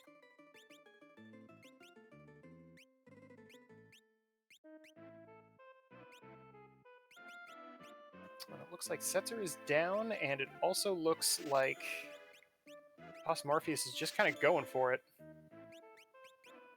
Ooh, misclicks and accidentally cast that Vanish on Setzer. I would put life 3 on Locke rather than Vanish. Because if the Calmness hits Locke, he comes back up at... I understand the concept, but I would put life... Ugh, I hate Train, dumbest spell in the game. Yeah, that's not gonna work. Yeah, Train is just evil. Oh, good. Got the combo.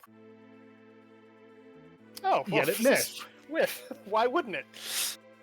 Why are you putting an eye drop on Realm? I don't understand. That should have gone on Locke.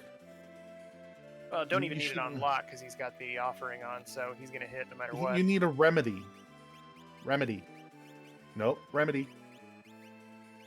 All right, meanwhile, Taco Mage sneaking up behind him. Yep.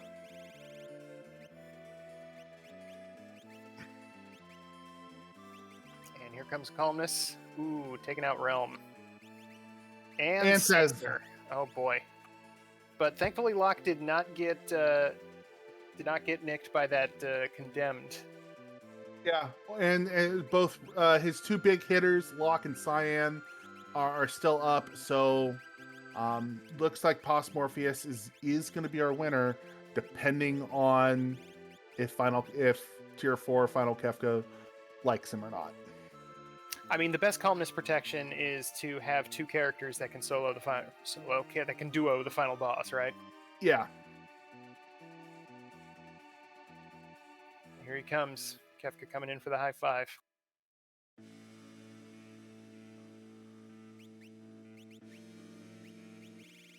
Yeah, chat pointing out, Possum just needs Fallen One, and that's going to bump Locke's damage up way super high.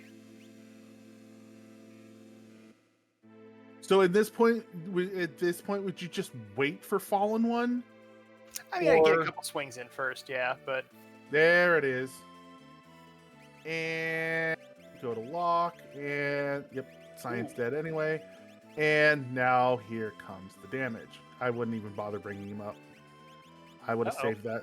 Yep. oh. He's out of. Yep, he's out.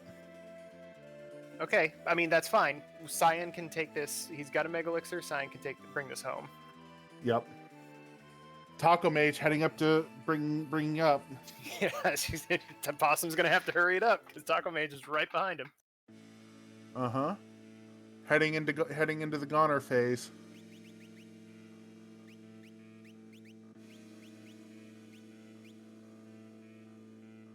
And there it is. Oh, there we go. With a time of 121 even. I love even.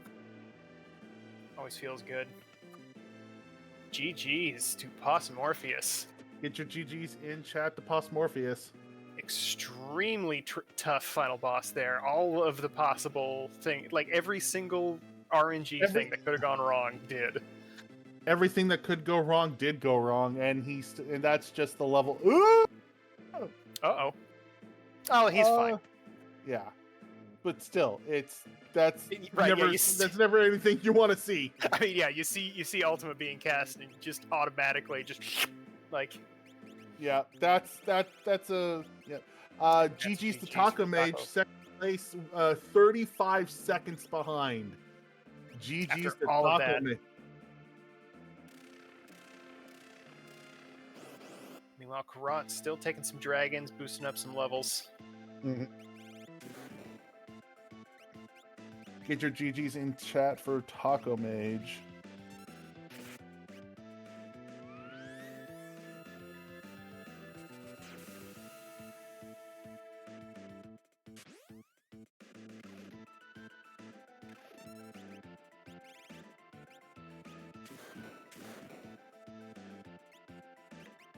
So Karat getting messed up by this gold dragon too.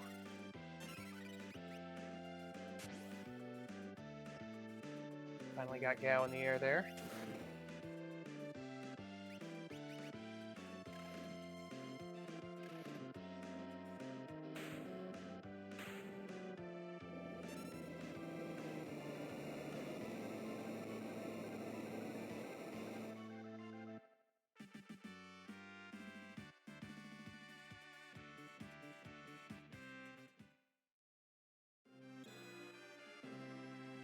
So yeah, Karat taking care of that dragon, still figuring out what their final party should be here.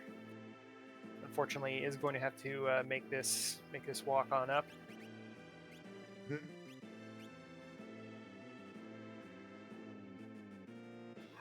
Yeah, does the thing that I've definitely done before, where you just accidentally walk into the wrong conveyor belt a couple times. Feel like a silly.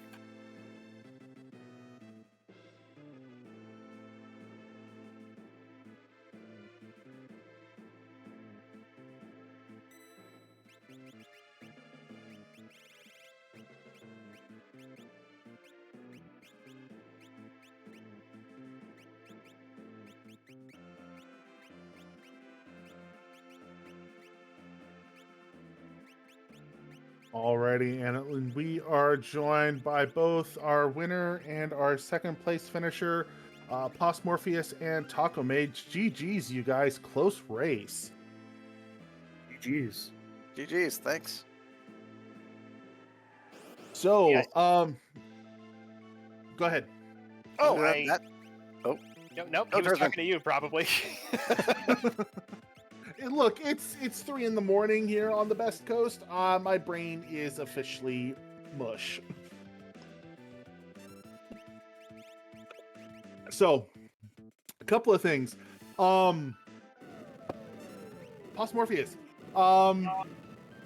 It looked like you were kind of doing a lot of rearranging right before you stepped into Final Kefka. Kind of what were you looking for?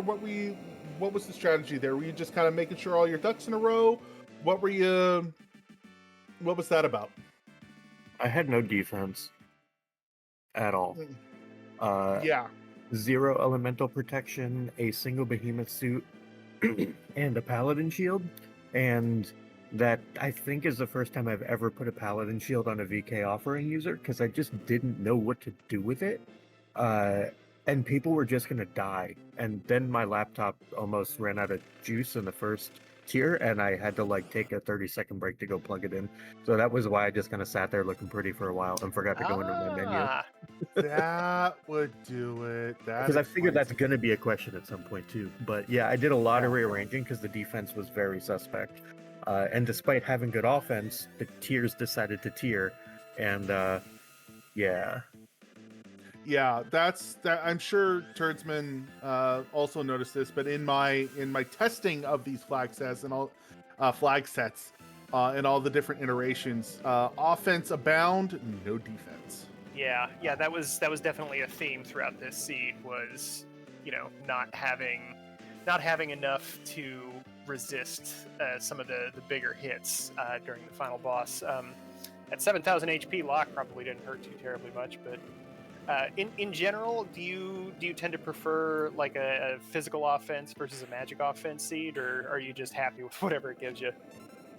I prefer physical offense seeds, the whole hold A to win thing. Yeah, my But man. most of my PBs are magic-based seeds run off of Mertens. So like what I like is apparently not what I'm good at. So like this was a really fun seed, and it's a really fun flag set. But yeah, it probably would have behooved me to maybe practice a seed at some point before this to actually understand what was happening. I mean, you say that, but you won, so. Well, I mean, we're here for a good cause. Everyone's winning. Man, you got me. Already. Taco Mage, first question. You're a taco mage. Do you make tacos appear or do you make them disappear? Or both? Generally, both sides of that. I will make them appear, and then I will take it upon myself to make them disappear. That's the best kind of taco mage. So, second question. How are you feeling near the end there, where you were looking for espers? Because it was actually kind of interesting. You were, I think, the last one into the tower, but clearly we're able to make up time going along that way. How are you feeling when you had like, what was it, like 9 characters and 5 espers or something like that? That felt pretty rough. It was 9 and 5, and then I peaked at 10th, and that's when I finally started getting espers again. That was pretty spicy. I had one other seed that did the exact same thing to me when we were testing this flag set, but I actually there was a better run for that one. I'm not sure what the difference is, but it was kind of the same thing, and I don't know if that's just by nature of the flags or it's just Rando being Rando. Well, I think it was Rando being Rando, of course, but that was also like everybody's experience. I think everybody got the character skip in this one. There was just so many front-loaded in this.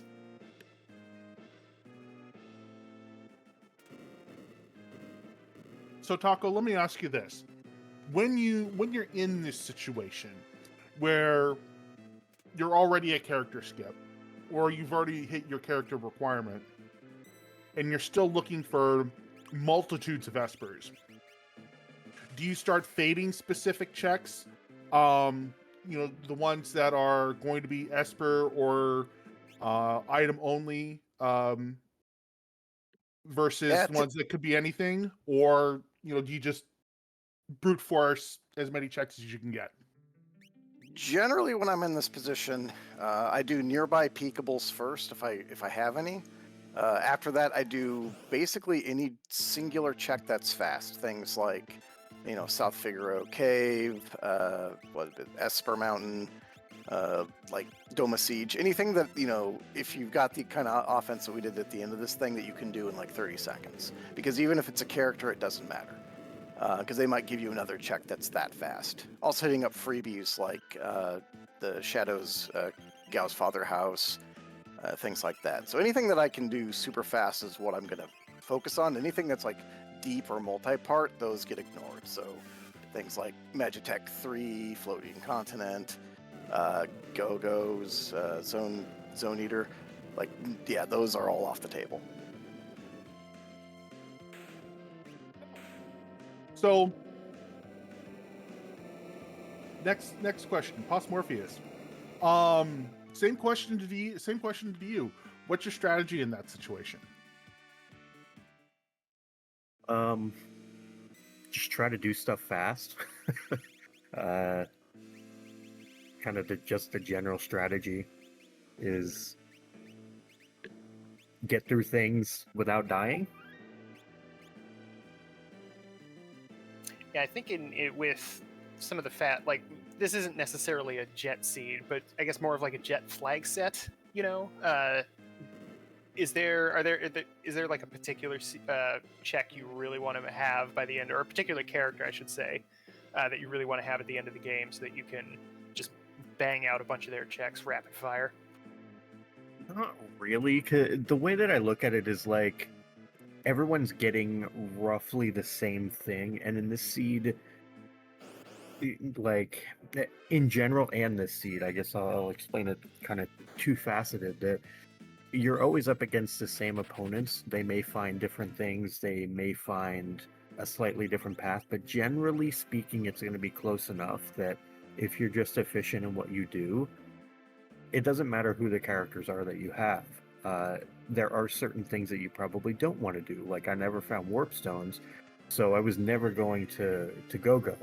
I did, a Zozo check and also Esper Mountain without warp stones, but like I wasn't going to go up to the Tritok spot, for example, to look for something. So like character-wise, I think is less important than like utility-wise, as far as jamming out those checks later on, because you also have like, if you just need checks and not espers or something, you have mid KT, you have that Tritok and Ice Dragon. I guess if there were a character I want the most to just get their checks out of the way as soon as possible, it's probably Sabin or Terra early. But as far as someone late, I don't really think there's like anybody best late.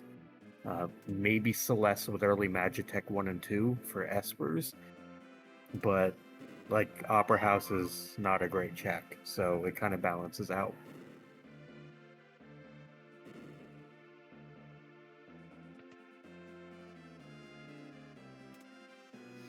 All right, yeah, that's all pretty interesting.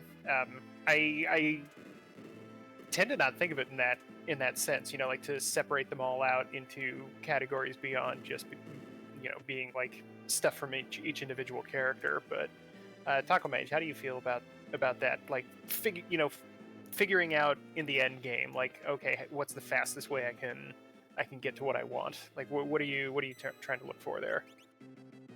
Well, this is a situation where, again, I'll agree with Celis Slate is good if I'm looking for espers. If I'm looking for characters, I don't really have a favorite. Characters are pretty much equally likely on any new character you find, and that's going to be the same for everybody. Just from a straight not having to make much of a decision, picking up Celis is, a 6 character when you need 2 more espers is kind of a no-brainer what you're doing next. It's, it kind of saves you some cerebrality there. But it's something that I personally do often is I will save certain checks that I will peak early and I'll come back for if I know that they're an esper.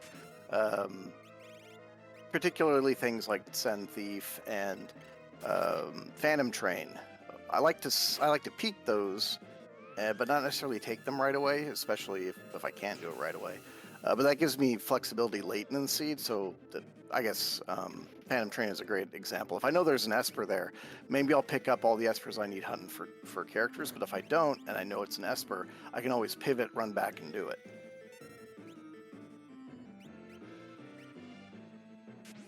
Yeah, that'll definitely make sense.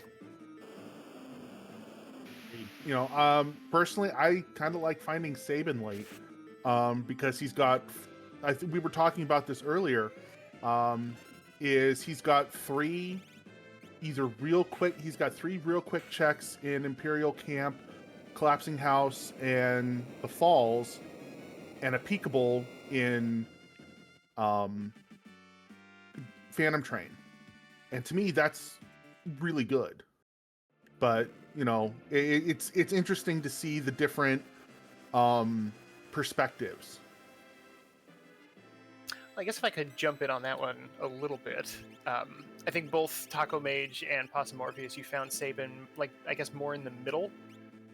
Well, that's strictly speaking, I think you both found him as like your 7th and 8th character, but it was, firmly in the middle of the seed. So like it was just, and I guess you didn't go and clear all of Sabin's checks after that as well. So that does kind of check out that, you just sort of resorted all of your available checks into different categories. Yeah, Sabin mid game is kind of awkward because like Imperial Camp is pretty slow with the cutscenes and the random encounters. It's really awesome early game when like you need an offering and you can peek a monster box or Gigantos or get that early XP to get off the ground. But otherwise, like Imperial Camp is kind of slow. Waterfall's super awkward if you have VK as your offense because it heals you. So that's why I was kind of hesitant to dabble with that. Collapsing House, like it's cool, but again, like that's one where I love to bundle it with monster box checks. And if I don't have them, it's a lot less important. Phantom Train being peekable is neat, but it's still a really long check. So like, Sabin is amazing early because he gives you so much potential, but mid game he's pretty awkward, especially with a VK team. Because while Waterfall's fast, it heals you, and that's actually a detriment. I'm glad you were playing and not me, because you're a lot smarter than I am right now. But Yeah. that's really interesting. I might not have the execution of a Megalixir runner, for example, but I like to think I have the brains of one. This might be neither here nor there, but do you think that's because you have like additional randomizer experience? Like I've been playing, like I've only kind of just recently started branching out. Like I've been playing this one, and it's really interesting to get perspectives from players that are big in other scenes that come into this game and bring their own like unique strategies to it. Yeah, I think that there are a lot of kind of truths to randomizers and pillars of randomizers as you're running them that you want to look for a couple different things, and one of them is action economy. So like, how can you get through things in as few actions as possible? What's the optimum way through each fight in each scenario? Another one is what's called force multiplication. So like, I had a Valiant knife. I knew where an offering was. As soon as I had the money for it, I go buy it because that's a force multiplier. That takes my fights from being, let's say, a minute and a half to 30 seconds. And then kind of just the analysis of where do you want to go late and, what do you want those checks to look like? You kind of have an idea from various different games of what that needs to look like, what your feel is. And that one's a little harder to explain, but you really get a good feel for like where you're at in a seed, and how much you've done to know mentally, like, am I ahead, am I behind, do I need to risk, do I need to not risk? And those are all principles that kind of carry from game to game. So it's one of those, the more you put in, the more you get out as far as practice making not perfect but better. So I definitely think that you can transition randomizer to randomizer even without ever playing, a lot of the vanilla games or having a lot of experience otherwise. But if you're good in one, you're probably going to be good in others. And if you work towards being good, you can transfer that and translate it to a lot of success in various games. Yeah, that makes sense. There's like a core, like at least 20 to 40% of every single randomizer is going to have like, these are going to be the things that are important. I guess in a race setting is sort of more strictly what we're talking about, but I guess in general as well. Yeah, I mean, specific to a race setting, like in this particular seed, when I got to, I think it was like 9 characters, 5 espers, 6 espers, I forget exactly what the balance was, but it was basically reverse unlock, which you don't want to have ever.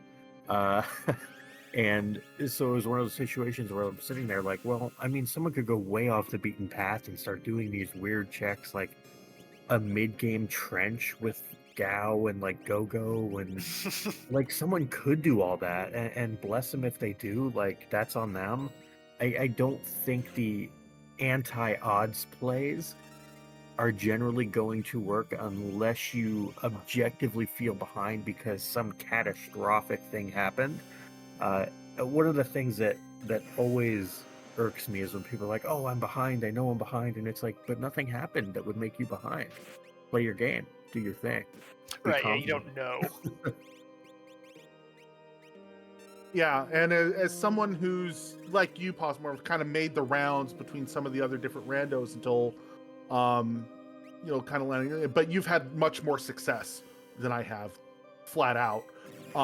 It's Much more free time. yeah, you There's a definitely put in the work. correlation. yeah. It's really interesting to hear that a lot of the same basic strategies and basic concepts apply from rando to rando to rando.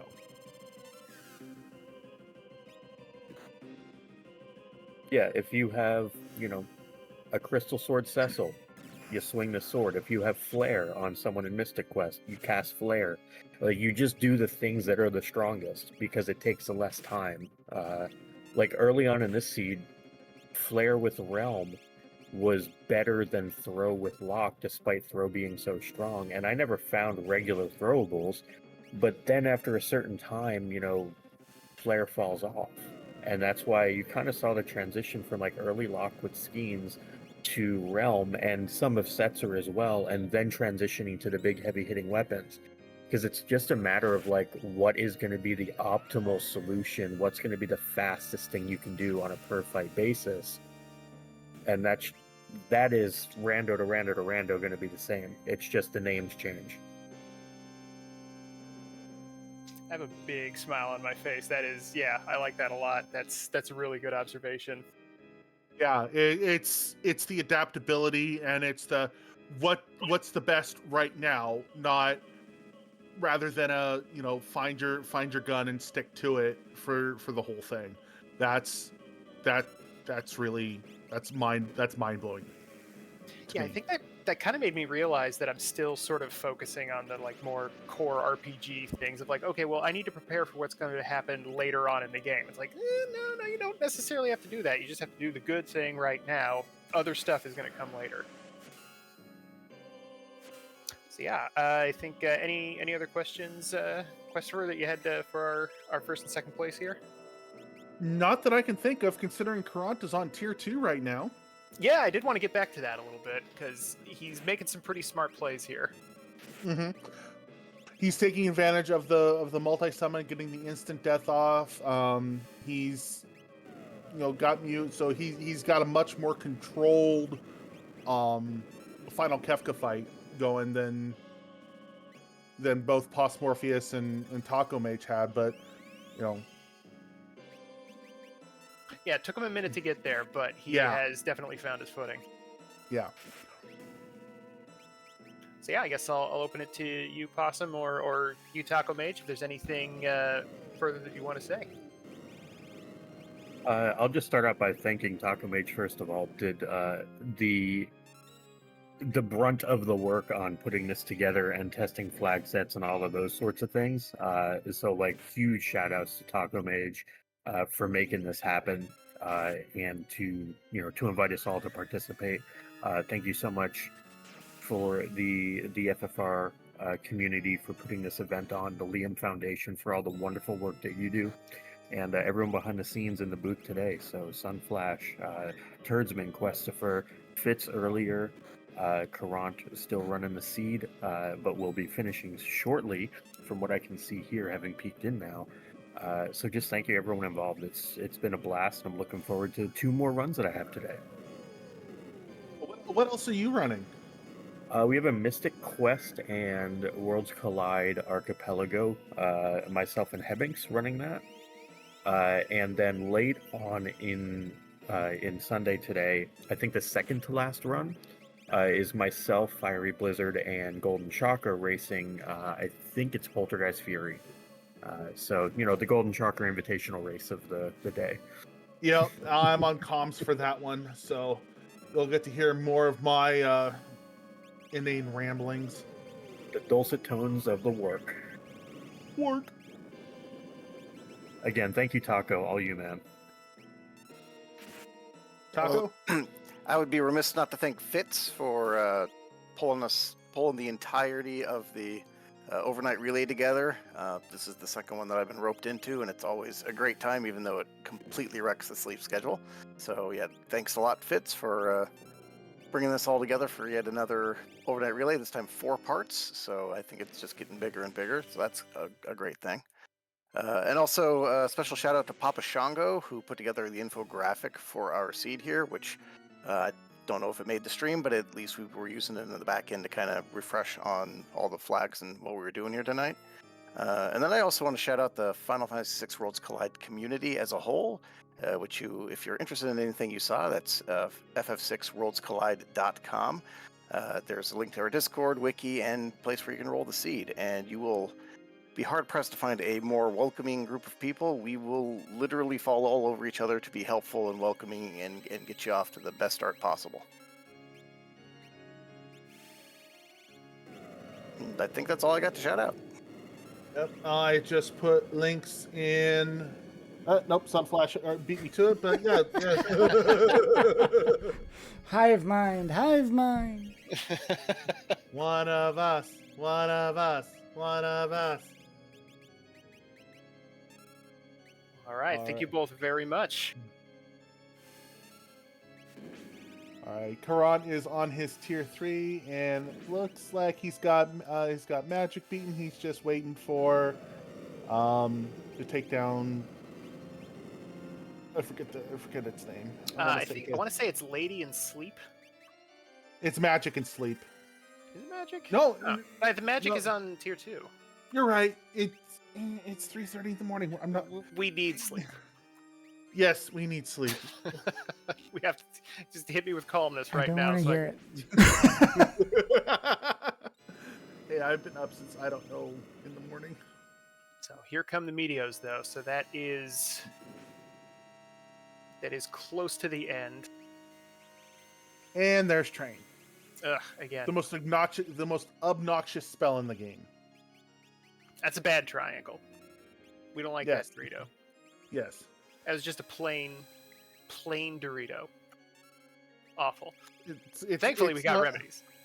Yes. It's not even a good Dorito. So we're gonna spend a quick turn getting everybody back up.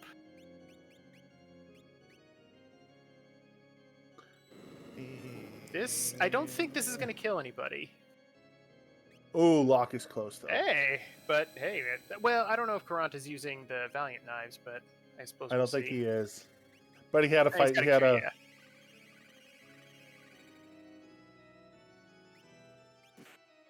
He is, but just a single hit. So. Yeah, that is fine. This first fire 2 should take care of business. It just hit me that I think I've said that a half a dozen times tonight. Ooh, Terra going down. Yeah. Could be worse.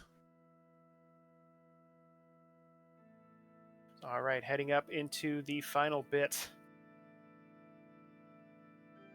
So I guess the one thing about Terra, she was using X magic, and there's a couple problems with X magic. It takes a little while for the thing to cast. It's not quite as quick as just a single, but otherwise a very handy way to get a little bit more damage out of your magic offense characters. Unfortunately, both spells cast in an X magic thing will trigger, do have a chance to trigger a counterattack.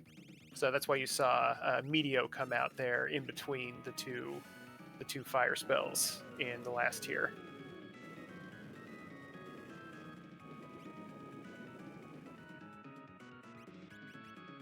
But thankfully, Realm doing the big damage. Good use of weight tricking to prevent an early fallen one.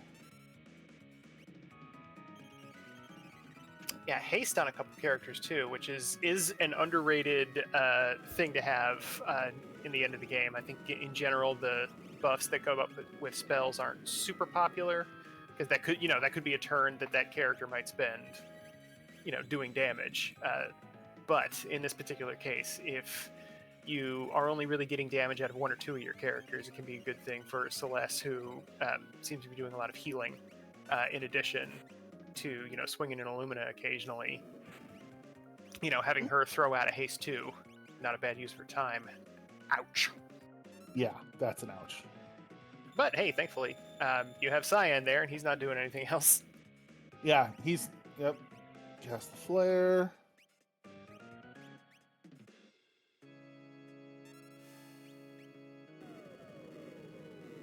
Again, Okay. good use of the weight tricking. Yes. Yeah, you want to give him as few turns as you possibly can.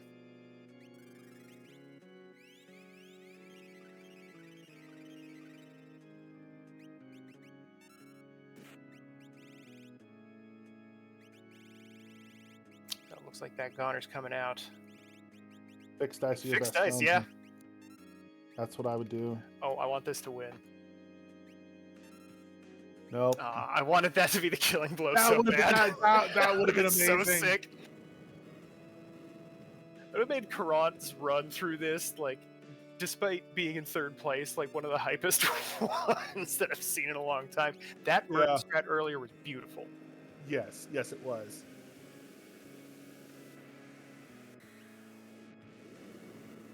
Now, Goner does come out. That means goodbye, Cyan. But Smack.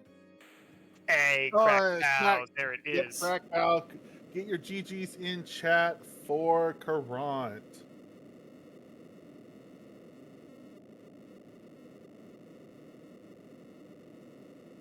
Had to dip out to find a little bit more power out there, but made very good use of it and made his way up that tower. So I am not in the race room, so I don't have the official time, but I want to say it was 151.31. okay. So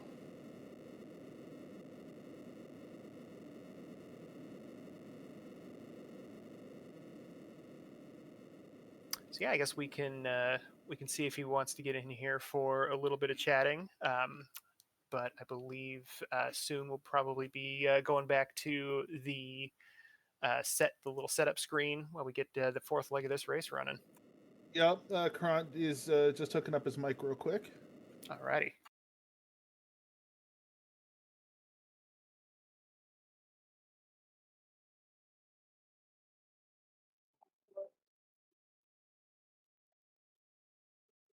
Hey there, Karant. How's it going?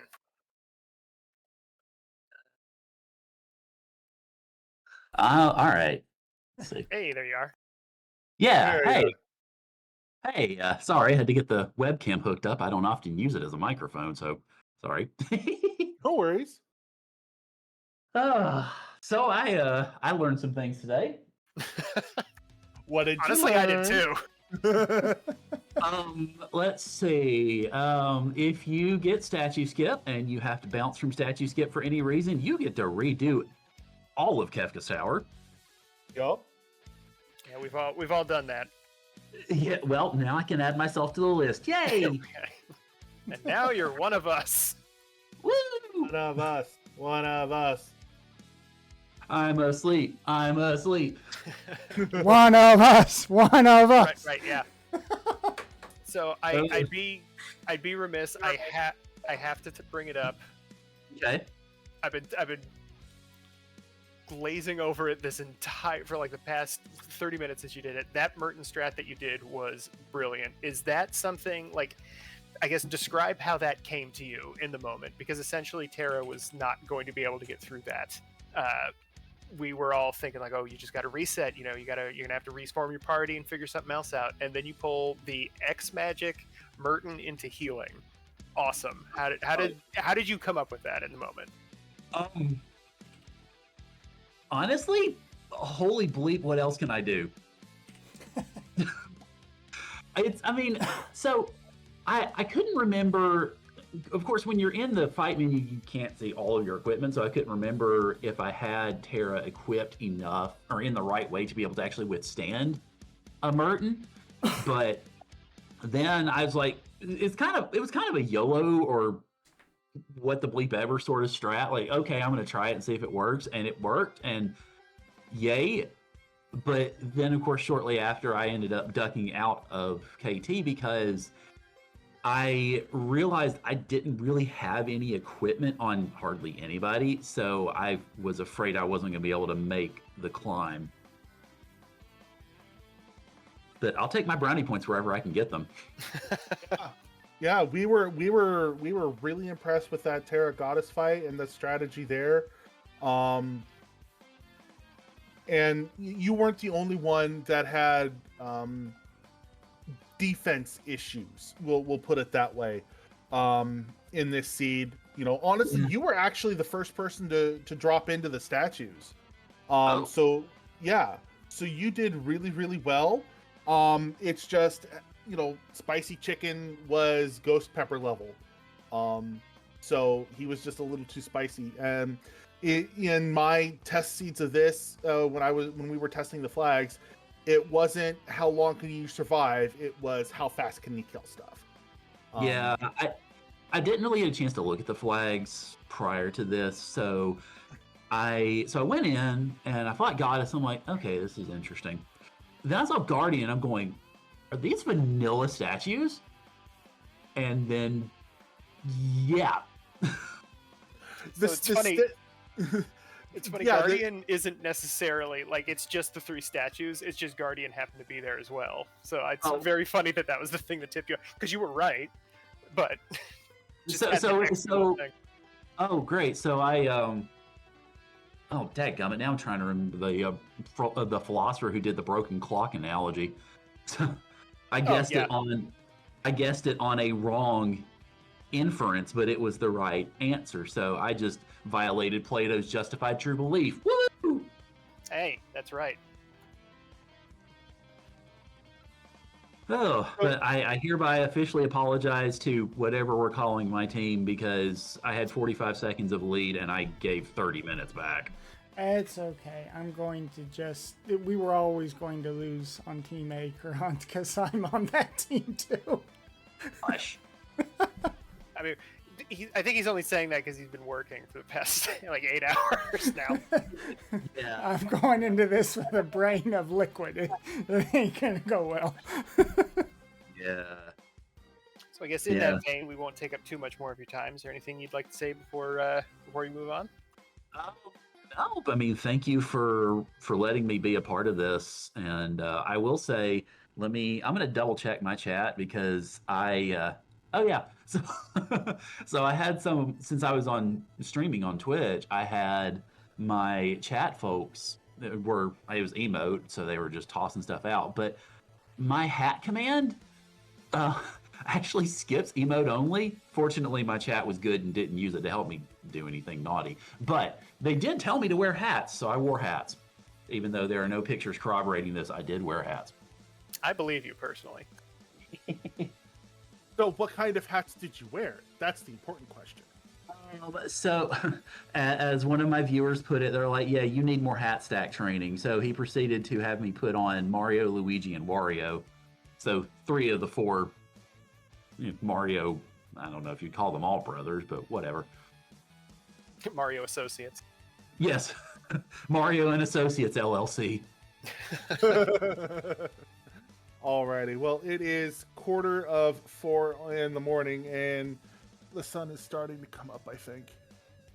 I don't know, I can't tell anymore. Gosh, so you're on mountain time then, so you're definitely sleepy.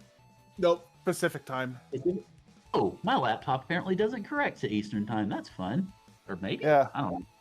Anyway, good night, good sleep. Yeah. We're going to pass it back to Sunflash and him. Sunflash, do you have any wonderful donations to read before we get back to the setup for the next leg of the race? Doesn't look like we have anything new. I have been all over the place trying to set up in the background. Odoron just beat me to the chat command. We are doing this whole marathon in support of the Liam Foundation out of Illinois. If you're interested in helping with our with the LGBTQI, let's try that again. helping with the LGBTQIA plus. I think I forgot a letter. I'm sorry. No, you got them all. Okay. Yeah, you got him. Feel free to hit up the Tiltify link. We're sitting still at 7,438, which is continuing to just destroy every record I think we've ever had, if I remember right. I'm pretty sure, yeah. So very proud of everyone involved getting this continuing to going. We've still got an entire day ahead of us. But speaking of things ahead of us, I've still got to set us up for the last leg of this race. So chat, I'm gonna transition us on over and get to work on that. Talk to you in a few minutes.